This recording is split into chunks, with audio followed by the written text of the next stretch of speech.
Hello, my name is Benjamin Hart. I'm an American attorney and the Managing Director of Integrity Legal here in Bangkok, Thailand.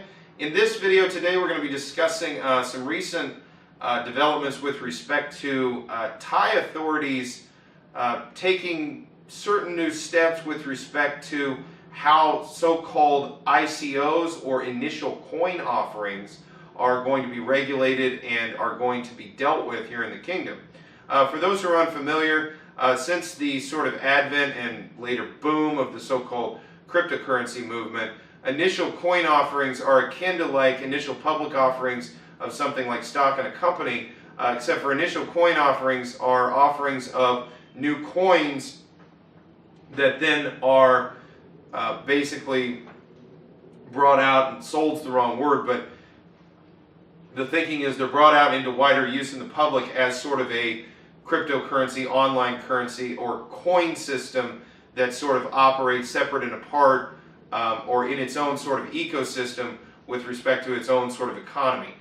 Think Bitcoin, think Ethereum, Ripple, etc. These are examples of cryptocurrencies generally.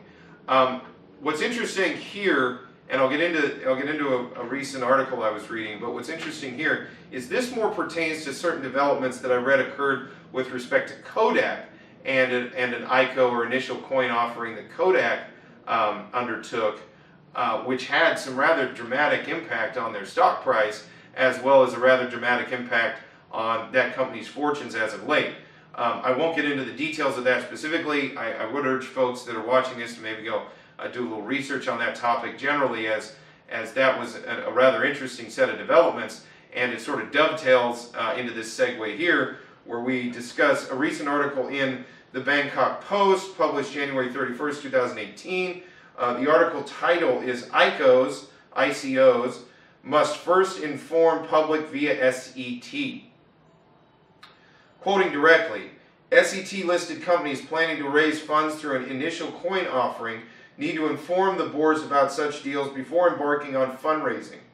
Companies opting to raise funds through an ICO are required to inform the public through the SET's electronic disclosure platform, said Santi Kiranand, SET Senior Executive Vice President. Quoting further, ICOs provide an avenue for companies to raise funds quickly, unencumbered by the hefty regulations and waiting periods of a traditional IPO. The thing that I find rather interesting about cryptocurrencies in general and the implications for the future is not so much the more recent boom with respect to what I think of as a generalized cryptocurrency such as Bitcoin. It's more to do with the implications from a rather corporate standpoint, especially with respect to the recent developments with respect to Kodak and their offering of a coin. It seems like, and I can see many permutations, if you will, of this just general idea, it seems like there's going to be in the future perhaps a coin system for many different logistical networks, corporate alliances, etc. So whereas once, for example, the airline industry, there were miles cards, and you collected miles with respect to your Sky Miles, saved up enough miles, and you could get a free ticket somewhere. Perhaps this mechanism will be dealt with over the blockchain in the future and will appear in the form of these coins that will be specifically sort of allocated within the, for lack of a better term, corporate ecosystem of a given company. I think that Kodak was sort of the tip of the spear with respect to this. I think it's very indicative of what possibly may come about in the future. But what's interesting is Thailand and the authorities therein, or herein I should say,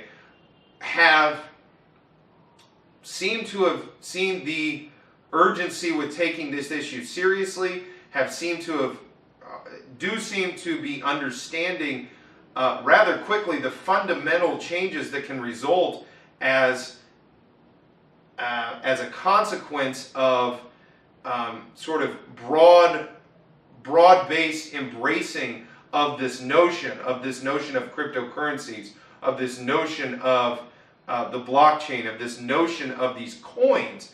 And they're taking measures to go ahead and at least provide some regulatory framework from the get-go.